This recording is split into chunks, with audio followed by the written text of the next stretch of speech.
다들 안녕하세요. 그레이입니다. 오늘 하루는 어떠신가요? 비트코인이 역헤드 숄더에 대한 관점을 돌파한 이후에 추가적인 단기적인 반등을 계속해서 이어나가고 있어요. 저 같은 경우에도 추가적인 반등이 나왔던 이후에 이제 조정을 받을 때 단기적인 이제 롱 포지션에 대해서 이제 진입을 했고요. 지금은 이제 약 한 70만 정도에 대한 이제 수익을 조금 내고 있는 편이에요. 크게 들어간다라기보다는 그냥 일단은 좀 짧게 보는 관점으로 좀 매수를 했고요. 장기 포지션 같은 경우에도 아래쪽에 보시면 아직까지 여전히 저는 이제 홀딩 상태에 있습니다. 물론 이제 전체 물량의 이제 일부분을 많이 정리는 하긴 했었지만요. 나머지 부분만 가지고 이제 현재 추세가 이제 꺾이기 전까지 이제 상승 추세가 이제 어느 정도 종료가 된다라고 생각하기 전까지는 일단은 계속 홀딩을 할 생각이에요. 왜냐하면 스톱플로우 차트를 보고 넘어간다 그러면 아직까지 시장은 장기적인 상승 추세에 있다라고 봐요. 스톱플로우 차트에서의 노란색 영역이죠. 진한 노란색 영역은 이제 시장에 엄청난 부장을 만들어낼 수 있는 이제 강세 상승장 영역에 있다라고 볼 수 있기 때문에 현재는 아직까지 노란색 영역이고요. 이걸 이제 디테일하게 잘라서 본다고 해도 아직까지는 색깔이 연두색으로 바뀌지는 않았어요. 나중에 훗날 이제 연두색이 바뀐다 그러면 이제 조금 주의를 해볼 필요가 있고요. 더 디테일하게 잘라서 본다 그러면 아직까지 색깔은 이제 진한 노란색을 유지하고 있기 때문에 아직 현재 시장의 장기적인 상승 추세를 본다라고 한다 그러면 상승장 영역에 있다라고 볼 수 있을 거예요.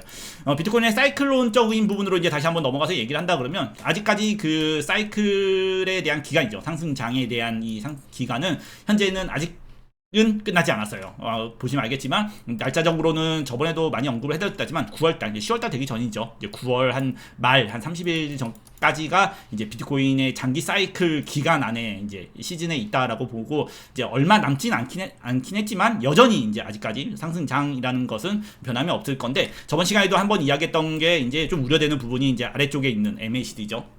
MACD 로그라는 이제 지표인데 그 지표에서 상승장에 대한 부분을 끝내고 단기 상승장일 거예요. 이거는 장기적인 거라고 보기에는 단기적인 상승장에 대한 부분을 끝내고 이제 약간은 약세적인 장에 대한 이제 지표를 좀 보여주고 있단 말이에요. 다행인 거는 저번 시간에는 이렇게 진한 색이었을 때였지만 오늘 이제 기점으로 해가지고 색깔이 이제 연하게 조금 바뀌고 있어요. 사실 이게 이제 연한색으로 바뀌었다고 해가지고 와 이게 끝났어라는 것은 아니에요. 이제 어느 정도 요 구간에서는 어느 정도 이제 하락에 대한 위험을 제거를 하고 장기적인 상승장 사이클에서 다시 이제 돌입할 수 있을 수도 있다라는 정도에 대한 것만으로 보는 것이 좋지. 실질적으로 안전한 이제 내가 돈을 투자해가지고 장기적으로 돈을 벌고 어느 정도는 그래도 수익을 보는 조정이 나와도 수익을 볼 수 있는 지속적인 상승을 간다라는 것은 여전히 이제 녹색으로 전환이 됐을 때라는 것을 먼저 알아두는 것이 좋을 거예요. 그렇기 때문에 현재 구간에서는 단기적으로는 상승장은 계속 이어나갈 거예요. 하지만 이제 장기적인 부분에서에 대한 이런 약세적인 부분이 아직까지 살짝 해소가 안 된 것을 보고 있기 때문에 투자에 대해 있어서는 저처럼 이제 소액 정도인 거죠. 리스크를 굉장히 크게 두는 것보다는 어느 정도 소액적인 부분만 가지고 어느 정도 상승에 대한 부분을 반등에 대한 수익을 취하는 것이 훨씬 더 좋다라고 개인적으로 좀 생각을 하고요. 이제 주봉하고 일봉 차트에서 이제 한번 지표적인 부분으로 넘어갈게요. 이게 주봉 차트는 여전히 그렇게 썩 좋은 편은 아니에요. 왜냐하면 계속해서 언급하고 있는 것처럼 장기적인 이제 RSI에 대한 반전이죠. 3다이버전스에 대한 반전에 대한 것을 넘기지 못하고 있어요. 제가 이제 새로운 상승장, 이제부터 진짜 새로운 몇 개월간의 지속적인 상승장이 발생한다는 것은 이 주봉 RSI에 대한 반전이 이제 발생을 해야 되거든요. 이래야지. 그리고 아래쪽에 보면 스토캐스틱 RSI 같은 경우에도 바닥권에 있잖아요. 바닥권에 있기 때문에 시장이 이제 바닥권에 좀 놓이게 한다 그러면 그 바닥권에서 좀 오랫동안 이제 올라가면 조정이 또 발생하고 올라가면 좀 강력한 조정이 발생하고를 많이 이제 하게 된단 말이에요. 그렇기 때문에 여전히 이제 그런 부분에 대해서는 조금은 아직 그러니까 장기적인 상승장이 가능하냐라는 것에 대해서는 약간은 물음표를 좀 던질 수 있는 상태다라고 보면 돼요. 물론 지금 시장이 단기적인 반등을 굉장히 잘해 나가고 있어요. 그렇기 때문에 이게 상승장으로 완전히 넘어가는 거 아니야? 라고 생각을 해볼 수 있는 구간인 건 맞지만 그래도 조금 정도는 좀 의심을 좀 해보면서 보는 것이 좋다고 봐요. 왜 그러냐라고 한다면 단기적인 부분에서는 굉장히 좋습니다. 단기적인 부분에서는 스토캐스틱. 그래서 현재 장기적인 부분과 단기적인 부분이죠. 한 달 안에는 어떻게 되냐, 아니면 앞으로 3개월이나 6개월 안에는 어떻게 되냐라는 부분에서 장기적으로 봤을 때는 사실 이쪽에서는 살짝 물음표를 던질 수 있지만, 단기적으로 이번 달 안은 어떻게 될 것 같냐라고 한다 그러면, 단기적인 부분에서는 현재 스토캐스틱 RSI가 굉장히 이제 강세 쪽에 머물고 있죠. 강세 쪽에 머물고 있다는 건 뭐예요? 여전히 상승력에 대한 부분을 유지하고 있는 거죠. 계속해서 올라가고 싶어하는 시장이 매수력에 대한 부분을 충분히 가지고 있다라고 볼 수 있는 거고요. 그리고 단기적 반전이라고 얘기해요. 제가 주봉에서에 대한 부분도 아주 장기적인 부분은 이 부분을 넘겨야 된다고 하는데, 일봉상에서에 대한 RSI 반전이죠. 반전은 현재 오늘 시점에서 이제 도전을 좀 하고 있는 상태예요. 그래서 여기서 추가적으로 상승이 더 나오게 된다고 하잖아요. 더 나오게 된다고 한다 그러면 이거는 이제는 앞으로 한 2, 3개월 후에도 더 큰 상승장으로 가는 흐름을 타지 않을까. 우리가 이제 흔히 이제 시장에 보면 이런 식의 상승, 이게 긴 지속적인 상승이죠. 지속적인 상승을 할 수 있는 이제 가능성이 생기지 않을까라고도 어느 정도는 살짝은 의심해 볼 필요는 있을 거예요. 왜냐면 이제 여기서 반전이 나와야 된다죠. 반전. 그래서 비트코인은 여기서 조금 더 강력한 상승을 조금 더 만들어 주고 난 다음에 조정을 받으면, 아마 그러면 진짜로 큰 진짜 장기적으로 넘어가는 상승장에 대한 모습을 어느 정도 볼 수 있을 거예요. 왜냐라고 한다 그러면, 지금 현재 이제 구름대 영역이죠. 이 구름대 영역에 있는데, 저번 시간에는 이 영역에 대한 이제 저항대에 대한 이야기를 했는데, 구름대 안으로 들어왔어요. 이렇게 상승력, 단기적인 상승을 잘 유지해서 이 구름대 안으로 영역으로 들어왔거든요. 중요한 거는 이 구름대를 나와줘야 된다라고 보는 것이 가장 좋아요. 왜냐하면 시장이 구름대 아래에 있는 거랑 위에 있는 거랑은 전혀 달라요. 그러니까 만약에 아까 얘기했던 것처럼 장기적으로 정말 2, 3개월 동안 계속해서 지속적으로 이렇게 상승장을 간다라고 한다 그러면 구름대 위쪽으로 나온 형태가 돼야지 지속적으로 이제 우리가 굉장히 오랫동안 한 3, 4개월 동안 상승장으로 가는 모습이라고 볼 수 있거든요.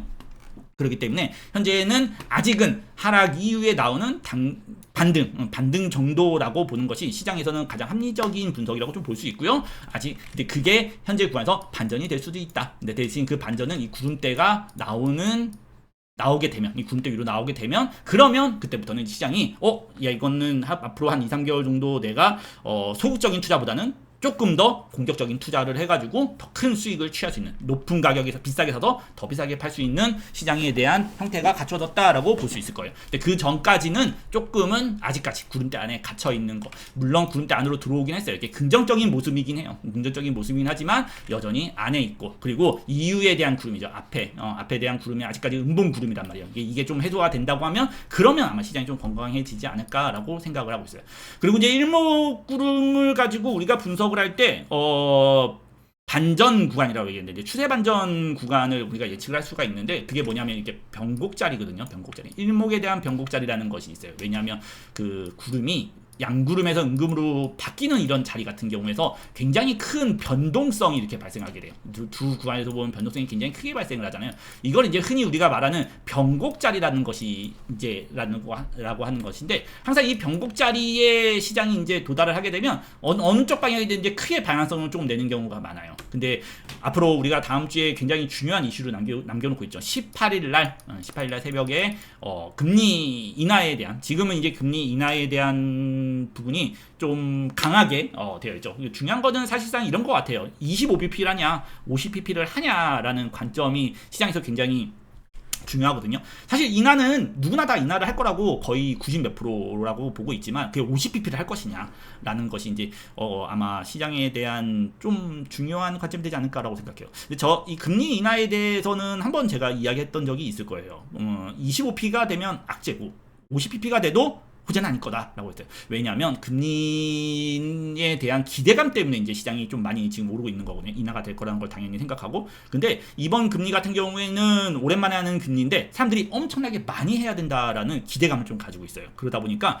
50pp를 한다고 해도 그냥 원래 예상했던 거잖아가 되는 거고, 오히려 25가 되면 오히려 이거 너무 악재인데 별로 안 좋은데 라고 해서 시장에 대해서 어느 정도 악재성으로 좀 받아들일 가능성이 있어요. 그래서 오히려 금리가 발표되는 그 25일 기점으로 아마 조정이나 그런 것들이 좀 발생할 수 있다라고 개인적으로 생각하고요. 또 이걸 반대로 우리가 투자적인 관점에서 풀어서 해석을 한다 그러면 한 25일까지는 시장이 크게 떨어지거나 그런 일은 없고 오히려 추세를 유지하거나 아니면 추가적으로 이 구간에서 더 상승을 하거나 하는 모습을 보일 것이라고 개인적으로 생각을 합니다. 그래서 아마 25일 전후로 해서는 어느 정도는 그 25일 전후죠. 25일 전후, 그러니까 어떻게 보면 25일이 아니고 제가 말 좀 잘못했죠. 28일 이후, 그러니까 금리가 발표되고 난 이후에 아마 시장을 장기적으로 다시 한번 상승장에 대한 도전을 해가지고 매수를 할 것인지, 아니면 금리가 발표되고 난 이후에는 시장이 약간 위험해. 왜냐하면 장기적인 주봉 사이클 관점에 대한 기간이 있으니까 그 기간에 대한 부분을 넘겨버리고 가게 될지, 이런 부분에 대해서는 그 28일, 그러니까 다음 주 금리가 발표되고 난 이후에 아마 시장에 대해서 장기적인 투자할지 말지를 결정하는 것이 개인적으로 좀 좋다라고 생각을 하고 있어요. 단기적인 부분에서 이제 우리가 한번 또 이제 넘어가게 된다 그러면 청산맵이죠. 요즘에 이제 제가 청산맵에 대해서 이제 여러분들한테 보여드리고 있는데, 청산맵이 이제 115에서 116에 대한 청산 매물대가 있다라고 했잖아요. 그 115를 이제 돌파를 하고 나서 이제 어느 정도 조정을 좀 받았어요. 그죠? 조정을 좀 받고 나서 어느 정도 그 위쪽에 대한 청산 매물도 해소가 된 부분이 있어요. 이거는 어떻게 보면 시장에서 조금 긍정적인 모습입니다. 왜냐하면 그동안은 청산 물량 있는 구간에서 청산이 되고 나면 굉장히 큰 조정에 대한 하락을 많이 받았어요. 실제로 만약에 위쪽에 청산 물량이 쌓여 있게 되면 거기를 건드리고 난 다음에 시장이 이제 배트리는, 이제 말 그대로 털어먹고 간다고 하죠. 이제 개미 털어먹고 간다라고 하는 것처럼 숏 물량이 위에 쌓여 있으면 숏을 털고 진짜 떨어지고, 롱 물량이 쌓여 있으면 롱을 털고 올라가고 하는 모습을 이제 시장이 많이 보였는데, 현재 구간에서는 생각보다 그렇게 청산에 대한 물량을 털고 나서에 대한 조정이 그렇게 세지 않아요. 그래서 사실 이거는 은근슬쩍 시장에 대해서 조금 더 단기적으로라도 당분간은 상승 추세를 유지할 가능성을 조금 더 높게 볼 수 있는 부분이란 말이에요. 왜냐하면 그만큼 위쪽에 대한 청산 물량을 청산을 했는데도 불구하고, 그럼에도 불구하고 이제 빠지거나 그 반대쪽 방향으로 가고 있는 게 아니거든요.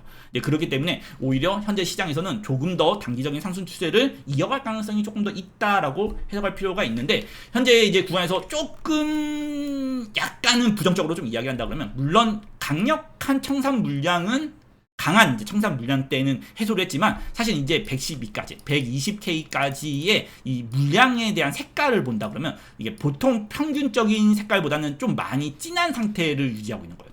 그러니까 약간 이런 거죠. 청산 물량이 95%에 대한 강력한 청산 매물대 구간, 이런 식으로 있는 것들이 있는 게 아니고, 오히려 그 위로는 한 70%대의 양을 가진 청산 물량이 튼튼하게 조금 위쪽에 형성이 좀 되어 있다는 거예요. 아무래도 이전에 시장이 이제 내려오는 구간에 이제 많이 물려있던 사람들에 대한 그런 물량 있잖아요. 그런 물량, 그리고 현재 구간에서에 대한 구간이 실질적으로 시장이 사람들이 상승장으로 간다라기보다는 오히려 단기 반등 어깨가 될 수도 있다. 그러니까 흔히 아마 이게 시간이 조금 지나면 나올 이제 분석 중에 하나가 뭐냐면 약간 이런 거죠. 시장에 대한 헤드앤숄더 관점이 나오는 것이 아니냐, 이렇게 헤드앤숄더 관점이 나오는 것이 아니냐라는 이제 그런 의심도 조금 할 수 있고, 트레이더 입장에서는 그런 관점에서도 매매를 하기 때문에 은근슬쩍 현재 구간에서 이 위쪽으로 약간에 대한 매물대를 이렇게 좀 넓게, 그러니까 보통 보게 되면 한 구간을 튼실하게, 한 구간의 특정 기준 가격을 보는 게 아니고 그 위쪽을 튼실하게, 그 위쪽의 매물대를 좀 약간 광범위하게 약간 청산에 대한 구간으로 설정을 하고 이제 숏 포지션 같은 거죠. 숏 포지션 같은 것을 유지하는 사람들이 은근슬쩍 많다라고 조금 보시면 되실 것 같아요. 그래서 아마 올라간다 그래도 위쪽에서는 약간 올라갔다가 저항을 받고 올라갔다가 저항을 받고 하는 모습을 당분간은 좀 보일 수 있어요. 그러니까 시원하게 올라가려고 한다 그러면 아까 얘기했던 것처럼 장기적인 관점, 이 장기적인 관점에서에 대한 그 스토캐스트 RSI죠. 스토캐스트 RSI가 확실히 넘어가고 RSI 같은 경우에 반전을 만들고, 그리고 사이클론에서의 봤던 이제 그 해소가 되지 않은 약세적인 부분이죠. 그게 양봉적으로 바뀐다 그러면 이제 그때부터는 이제 정말 조정은 짧고 올라갈 때는 저항을 잘 안 받는 이제 형태를 보이지 않을까라고 생각을 하기 때문에, 현재는 아직까지는 매수적인 관점, 이게 여러분들이 하락적인 관점에서에 대한 장기적인 부분을 생각하기보다는 단기적인 부분에서는 조금 약간 치고 빠지고에 대한 매매를 하는 것을 개인적으로 개인적으로 조금 더 아직까지 좀 더 추천드린다고요. 조심해서 나쁠 건 없는 구간이다라고 보시면 되세요. 근데 그렇다고 해서 이게 여러분들이 굉장히 숏을 쳐야 되는 것에 대한 근거로 잡지는 마세요. 물론 하락에 대한 이야기를 하는 거는 앞으로 3개월과 4개월 단위 쪽에 대한 부분에 대한 그 부분을 얘기하는 것이지 단기적인 앞으로 한 달, 앞으로 1주, 2주적인 부분은 여전히 시장이 강세적인 부분에 놓여있어요.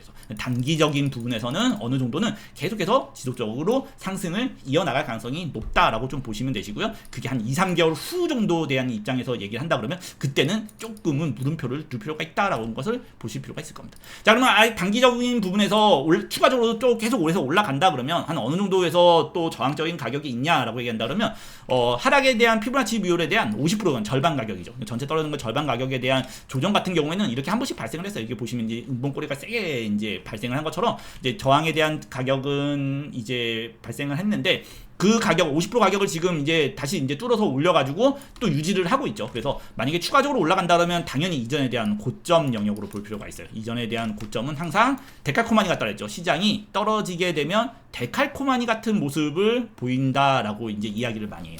이제 그게 이제 그 어떤 뜻이냐면 이전에 있었던 이 절반에 대한 모양이죠. 하락에 대한 모양을 상승장에서 이제 비슷한 모양으로 조금 따라간다. 그래서 항상 이전에 대한 이런 고점이죠. 중요한 고점 같은 경우는 항상 시장에서에 대한 저항자리로 기억해야 돼요. 이전 하락에도 이번에 있었던 하락에서도 떨어졌다가 올라갔다가 반전이 했던 이런 고점에서도 보면 이런 식으로 강력한 매물대에 대한 매도력이 좀 작용을 했잖아요. 반대로 시장의 중요한 이런 기준 가격 같은 거죠. 이런 기준 가격 같은 경우에는 어느 정도 매도에 대한 저항적인 자리로 놓을 수 있기 때문에 현재 구간에서 만약에 계속해서 상승을 이어 나간다 그러면 다음번에 올라갔을 때에 추가적으로 저항을 받을 자리는 어디 정도 되냐라고 한다 그러면 가격적으로는 한 117K, 118K 플러스 마이너스 영역 정도라고 보시면 되세요. 그러니까 118K에 근접하거나 118K를 조금 넘기게 됐다 그러면 그때 이제 어느 정도 단기적으로 저항이 될지 아니면 그 장기적으로 저항이 될지 어느 정도는 그 부분이 시장에서 보고 있는 중요한 저항 자리라고 좀 보실 필요가 있고요. 만약에 그 구간도 이런 구간도 만약에 뚫고 올린다라고 한다 그러면 그때 이제 우리가 주봉적인 관점이죠. 지금은 일봉적인 관점에서 본다고 하면 볼벤은 살짝 돌파를 했어요. 그렇죠? 볼벤은 살짝 돌파를 하고 사실 아직은 좀 긍정적인 게 뭐냐면 볼벤은 세게 만약에 돌파했다고 보면 사실상 이때는 저는 조금 많이 부정적으로 봤을 거예요.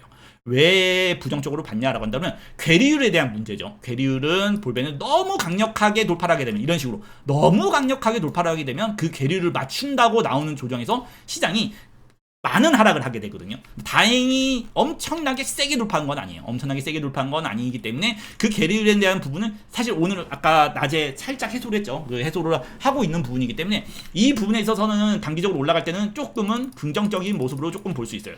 그리고 이제 아까 이제 저항에 대한 부분에 대한 이야기를 하기 때문에 원래 볼 수 있는 118K죠. 118K에 대한 플러스 마이너스에 대한 저항 영역이죠. 이 저항 영역까지 만약에 뚫어서 올린다고 한다 그러면 그러니까 우리가 이제 중요하게 볼 수 있는 저항 자리 같은 경우에는 이제 주봉에 대한 거죠. 주봉에 대한 120K와 그냥 123K, 120K와 123K 정도 되는 영역이 그러니까 1차적으로는 방금 얘기했던 거죠. 118K 정도에 대한 구간이 1차 저항자리. 어떻게 보면 이게 2차겠죠. 사실 이게 2차가 돼요. 왜냐하면 1차 저항자리는 이미 있었으니까. 이게 2차가 되는 거고, 아마 3차 정도 되는 저항자리가 이제 20에서 123K 정도 영역이라고 조금 보고, 이제 우리가 트레이딩 할 때 이런 구간에서는 조금은 주의하는 게 좋을 거예요. 어저께도 이제 이야기를 했을 때, 이제 115에서 116K 이런 자리는 이제 조금 주의할 필요가 있다라고 얘기했잖아요. 왜냐면 그런 이런 중요한 저항 자리 같은 경우에는 이렇게 단기적으로 한번 툭 하고 건드리면 툭 하고 이제 이런 빠지는 이제 세게 이제 좀 빠지는 영역이 나오거든요. 다행히 이제 엄청 세게 빠지지는 않았어요. 그래서 저 같은 경우에도 아까 포지션을 보여드렸던 것처럼 단기적으로는 이제 매수를 이때 들어갔거든요. 요 자리에서 매수에 진입을 했던 근거 같은 경우에는 지금 보시면 아실 거예요. 사실 여기서 난 더 빠질 거라고 생각했습니다. 이렇게 더 빠질 거라고 생각을 했는데 여기서 보시면 이렇게 오랜 시간 동안 한 자리에 대한 영역이죠. 그 영역을 여러 번 두드리는데도 불구하고 계속 캔들이 위쪽으로 올라가는 모습이 이렇게 보였었거든요. 그래가지고 조정을 받을 때, 계속해서 조정이 내려올 때 그때 매수에 대한 진입을 좀 했었던 거고요. 그리고 나서 이게 여기서 왔다 갔다 세게 하는 걸 보고 그냥 버티고 있었습니다. 그래가지고 현재는 이제 약간 수익적인 부분이고요. 만약에 이제 위험적인 부분에서 이제 이야기를 한다 그러면 항상 그 시장이 잘 올라갈 때는 지켜야 되는 게 있죠. 뭐냐면 전 캔들이죠. 전 캔들에 대한 저가 부분이죠. 항상 상승이 진행될 때는 전 캔들에 대한 저가를 깨지 않는다 그랬죠. 전 캔들에. 이게 이제 상승장의 가장 중요한 모습이라고 얘기했죠. 전 캔들에 대한 저가를 깨지 않고 지속적으로 올라갈 때가 계속해서 상승으로 올라간다라고 얘기했기 때문에 현재 구간에서 딱히 건들지 말아야 돼. 그러니까 크게 건들지 말아야 될 구간은 전 캔들에 대한 저가 구간이라고 보면 돼요. 전 캔들에 대한 저가 구간은 114.5K예요. 11만 4,500달러 정도 되는 구간이거든요. 11만 4,500달러 이하에 대한 현재 하락을 하지 않는다 그러면 단기적으로는 추가적으로 조금씩 더 올라가려고 계속해서 하는 모습을 좀 보일 것이라고 생각을 하고요. 만약에 114.5K 만약에 이하에 대한 하락이 만약에 우리가 받아들여진다 그러면 현재 구간에서 어느 정도는 정체기를 가질 가능성이 좀 있어요. 물론 이 정체기를 갖는다고 해서 하락장을 가는 건 아니라고 얘기했죠. 제가 상승장에서 중요한 조건은 뭐다? 20일 이동평균선을 올려서 그 위에 시장이 안착하는 것이다 라고 했죠. 이때 이렇게 안착을 해야지 진짜 큰 상승이 발생한다 라고 했죠. 이런 모습이죠. 안착을 해야 진짜 크게 올라간다. 그러니까 안착을 해야 시장이 안착을 해야 그 20일 위에 안착을 해야 굉장히 큰 상승장을 만들어낸다 라고 이제 이야기했던 것처럼 현재 구간에서 만약에 그 아래도 깨진다 그러면 사실상 매수적인 관점에서는 괜찮다고 봅니다. 만약에 이 구간에서 이런 식이죠. 항상 하락은 이런 식에 대한 하락만 발생하지 않으면 이게 원웨이로 한 번에 모든 걸 다 깨트리고 내려가는 이런 하락이 발생하지 않고 어느 정도는 단계적인 부분에서에 대한 하락이 만약에 발생한다 그러면 매수적인 관점에서는 접근해도 괜찮을 거예요. 그렇기 때문에 그 정도에 대한 큰 하락만 발생하지 않는다 그러면 어느 정도 괜찮다고 생각을 하고 방금 얘기했던 것처럼 단기적으로 현재 구간에서 만약에 추가적으로 조금 더 올라간다라고 한다 그러면 위쪽에 대한 저항 구간은 방금 얘기했던 것처럼 118K 영역이죠. 118K 영역에서 이제 그 위가 1차적인 저항자리라고 좀 보시면 되실 거고 만약에라도 114 이하에 대한 하락이 만약에 발생된다. 요 구간이겠죠. 이 한번 조정받았다가 올랐던 요 단기적인 구간 114.5 이하에 대한 하락이 발생한다 그러면 약간 추세가 살짝은 꺾일 수 있다라고는 생각을 해주시면 좋으실 것 같아요. 길게 남진 않았어요. 상승에 대한 이 사이클적인 부분에서 길게는 남지는 않았기 때문에 사실상 그래서 여러 가지가 많이 이제 조금 의심을 하게 될 수밖에 없는 구간이라고 좀 보게 돼요. 근데 그래도 아직은 끝나지가 않았죠. 보시면 알겠지만 아직까지는 끝나지 않았고 그리고 이전에도 그게 끝나기 직전까지도 계속해서 올라가려고 하는 모습을 보였어요. 그러니까 시장이 사이클이 확실히 100% 끝나기 전까지는 무조건 하락에 대한 속단을 할 필요가 없는데 제가 너무 거기에 대한 이제 겁을 많이 먹고 있는 건지라는 의심이 있는데 그래도 조심해서 나쁠 건 없다. 그리고 우리가 투자에 대해서 조심한다라는 것은 그냥 내가 가진 자산에 대한 부분을 어느 정도 소량적인 부분이죠. 소량적인 부분만 가지고 매매를 하다가 어느 정도 시장이 조금 더 건강해진다 그러면 그때부터 약간 공격적인 관점에서 접근하는 것이 좋지 않을까라고 생각을 하고요. 저 같은 경우에도 아래 포지션 같은 장기 포지션 같은 경우에는 크게 아직까지는 정리할 생각은 없지만 만약에라도 다시 한번 시장이 107K 이하에 대한 이런 올렸던 것을 다 빼는 이제 이런 모습을 보인다 그러면 이제 그때 되면 아마 정리 관점에서 들어갈 거고요. 만약에 내가 그런 관점이 107K 이하로 깨지는 관점이 나오지 않는다라고 한다 그러면 저 같은 경우에도 이 아래쪽에서 이제 남아있는 물량이죠. 남아있는 장기적인 물량은 계속해서 두고 갈 생각입니다. 자 그러면 주말이라서 비트코인이 약간 정체를 할 수도 있어요. 잠깐 정체를 할 수도 있어. 요즘에는 이제 주말 되면 크게 변동성이 발생하지 않거든요. 그렇기 때문에 이대로 변동성 없이 조금 주말에 좀 조용히 쉴 수 있게 좀 넘어갔으면 좋겠고요. 다들 월요일날 항상 요즘에 보면 월요일날 새벽에 많이 변동성이 좀 발생을 해요. 시장이 문이 열리면서 그렇기 때문에 다들 쉴 때는 잘 쉬고 매매할 때는 조심해서 손실 안 나게 매매 잘 하셨으면 좋겠습니다. 자 오늘 분석의 그레였고요. 분석이 도움이 됐다면 좋아요와 구독 부탁드리겠고 그리고 방송 하단에 텔레그램 방 이제 일기예보방이죠. 매일 아침마다 그리고 시장이 변동성이 발생할 때마다 이제 알람이 주는 텔레그램 방 이제 링크를 남겨놓을 테니까 원하시는 분들은 참여하셔가지고 도움 받으셨으면 좋겠습니다. 자, 분석의 그레였고요. 저희는 다음 시간에 만나요. 좋아요와 구독은 떡상입니다. 이 멘트가 맨날 한다고 했는데 맨날 자꾸 까먹어요. 구독과 좋아요 눌러주시면 내일 아침은 떡상.